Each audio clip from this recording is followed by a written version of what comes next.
Another house, दूसरा घर। मामी टुक मी फर्स्ट टू बबलूज हाउस। मामी सबसे पहले मुझे बबलू के घर में लेकर गई। His house was on the 12th floor. उसका घर 12वें मंजिले में था। वट अ बिग हाउस, कितना बड़ा घर है। सो मैनी रूम्स, कितने कमरे हैं। 1 टू सिट इन, एक कमरा बैठने के लिए जैसे ड्राइंग रूम होता है। 1 टू ईट इन, एक डाइनिंग स्पेस यानी dining room.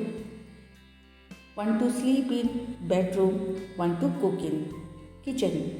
Their toilet was also in the house. उनका टॉयलेट उनके घर के अंदर ही था। It took मामी a lot of time to clean बबलू's house. मामी को बबलू का घर साफ करने में बहुत वक्त लगा। But she could work easily. लेकिन उन्हें काम करने में इतनी दिक्कत नहीं आई क्योंकि वहाँ पर हर चीज़ मौजूद थी। There was a tap, वहाँ पे नल था। In the kitchen, किचन में नल था। And water flowed from it, और उससे पानी बह रहा था। Bablu put a bucket under the tap to fill water for his bath. Bablu ने बाल्टी को नल के नीचे रखा ताकि वो नहाने के लिए पानी भर सके। Then he sat down to watch TV. फिर उसके बाद वो टीवी देखने के लिए बैठ गया। So much water was wasted, और पानी बहता ही रहा और इससे बहुत पानी वेस्ट हो गया। I did not like it, मुझे ये पसंद नहीं आया।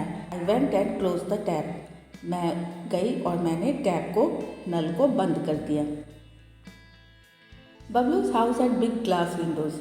बबलू के घर में एक बड़ी सी कांच की खिड़की थी। मामी told me to look down from the window. मामी ने मुझसे कहा कि तुम खिड़की से नीचे देखो।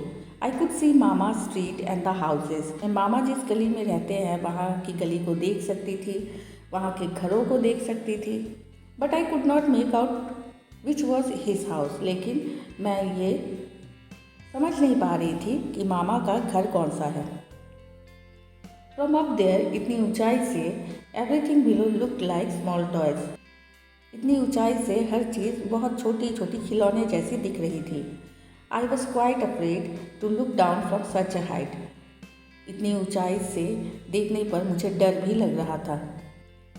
When Nandita first came to Mumbai, what were the things that she was afraid to do? जब नंदिता पहली बार मुंबई आई थी तो कौन कौन सी ऐसी चीज़ें थी जिससे करने में उसे डर लगता था। तो शुरू में नंदिता को भीड़ वाली जगहों पर जाने में डर लगता था, बसों में चढ़ने में डर लगता था, उसके बाद ऊंची बिल्डिंग से नीचे देखने और लिफ्ट में चढ़ने में डर लगता था। What were the differences between the houses where Mama lived and the houses in the high-rise buildings? तो मामा के घर और जो ऊंची ऊंची बिल्डिंग्स थी उन दोनों में क्या अंतर था। Houses in area where mama lived, मामा जिस तरह के घरों में रहते थे या जिस बस्ती में रहते थे तो उस बस्ती के सभी लोगों के लिए एक ही टॉयलेट था, है ना। घर पर नल नहीं था, रसोई घर अलग नहीं थी, किचन अलग नहीं था और शीशे की खिड़की भी नहीं थी। Houses in a high rise building, ऊंची ऊंची बिल्डिंग्स होती है, सभी रूम्स में अलग अलग टॉयलेट होते हैं, किचन में बाथरूम में टैप्स होते हैं, पानी की किल्लत नहीं होती, किचन अलग होता है और खिड़की शीशे की हमने देखी। Discuss why there were differences, क्यों इतने डिफरेंसेस हैं।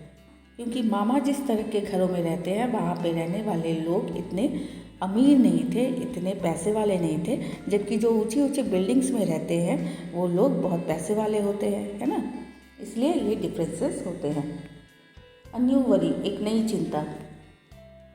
मामा had said that he would take me around to see Mumbai. मामा ने मुझे कहा कि वो मुझे मुंबई दिखाने ले जाएंगे। The children around here talk a lot about Chowpatty. यहाँ के बच्चे चौपाटी के बारे में बहुत बातें करते हैं। समंदर के पास वाले इलाके में जहाँ पे खाने पीने के सामान मिलते हैं, लोग कई तरह की चीज़ें खरीदते हैं, जहाँ पे बहुत से लोग मज़े के लिए जाते हैं, घूमते हैं, उसे चौपाटी कहा जाता है। तो चौपाटी में नंदिता को भी जाने का बहुत मन था क्योंकि उसने बच्चों से सुन रखा था चौपाटी के बारे में। They say that big film stars also come there. बच्चे नंदिता को कहते हैं कि बड़े बड़े फिल्म स्टार्स भी वहाँ पर आते हैं। Maybe when I go there I might see a film star. शायद ऐसा हो सकता है कि मैं जब वहाँ पर जाऊँ तो मुझे भी कोई फिल्म स्टार दिख जाए। These days Mama is so worried. इन दिनों मामा काफ़ी परेशान है। I can not ask him to take me to Chowpatty. मैं उनसे कह भी नहीं सकती कि मुझे चौपाटी घुमाने ले जाए।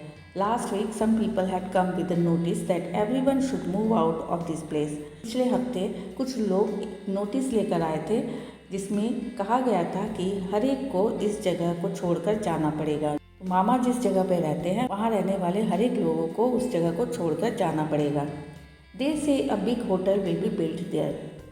तो जो लोग नोटिस लेकर आए थे उन्होंने कहा कि एक बहुत बड़ी होटल वहाँ पे बनने वाली है। मामा was saying that this is the third time in the last 10 years that he got such notices. मामा कह रहे थे पिछले 10 सालों में ये तीसरी बार है जब मामा को ये नोटिस मिला। People who live here have been given another place to make their houses. यहाँ के लोगों को रहने के लिए अलग जगह दी गई है ताकि वो वहाँ पर जाकर रह सके। But it is very far away, लेकिन वो जगह बहुत दूर है। Another corner of the city, city के दूसरे कोने में, जहाँ पे मामा को या मामा जैसे दूसरे लोग जो वहाँ पर रहते हैं उन्हें बहुत परेशानी हो सकती है, क्योंकि there is no drinking water, ना तो पीने का पानी है वहाँ पर, नो इलेक्ट्रिसिटी, ना तो बिजली है। I don't even know if any बस गो देयर। मुझे ये भी नहीं पता कि कोई बस भी वहाँ जाती है कि नहीं। How will Mama reach his work place from so far. मामा उस जगह से अपने काम की जगह पर कैसे जाएंगे, क्योंकि वो जगह जहाँ पर मामा और दूसरे लोगों को रहने के लिए दिया गया है वो तो काफ़ी दूर है। How much money will he have to spend and how much time also. तो उन्हें उतनी दूर से अपने काम की जगह जाने में कितना पैसा खर्च करना पड़ेगा और उन्हें कितना वक्त भी लग जाएगा।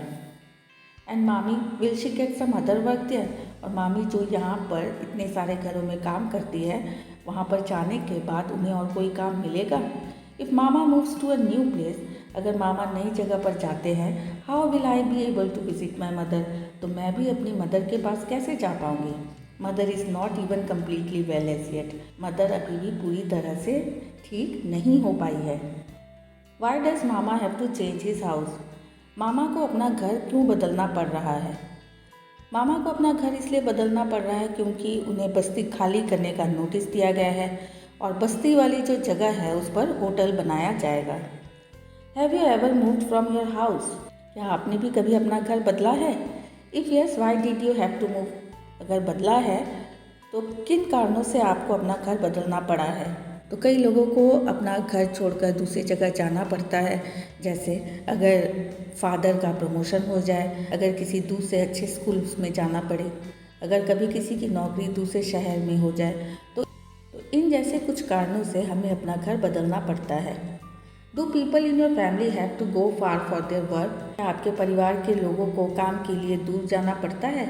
Where do they go. वो कहाँ पर जाते हैं। How far do they have to go. उन्हें कितनी दूर जाना पड़ता है। तो ये आप अपने घर में पता लगाकर इसका आंसर लिखेंगे।